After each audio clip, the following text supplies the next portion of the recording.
At closing, Sensex was up by a nominal 0.02% or 14 basis points and Nifty was up by 0.03% or 7 basis points. MIDCAP was up by 0.58% whereas small cap was also up by 0.50%. Tata Elxsi was the top BSE gainer today, followed by JSW Infrastructure, REC Limited, Power Finance Corporation, and Torrent Power Limited.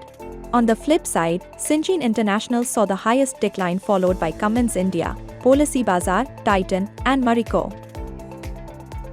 Advances in BSE index today was 2,150 whereas there were 1812 declines and 89 unchanged. At close, Nifty was up 0.03% or 7.2 points at 25,017.8. Cash market volumes on the NSE were 3.4% higher than the previous day.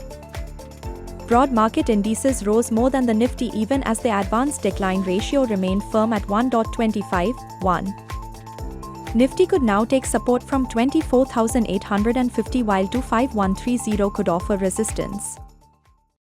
Investment in securities market are subject to market risks. Read all the related documents carefully before investing.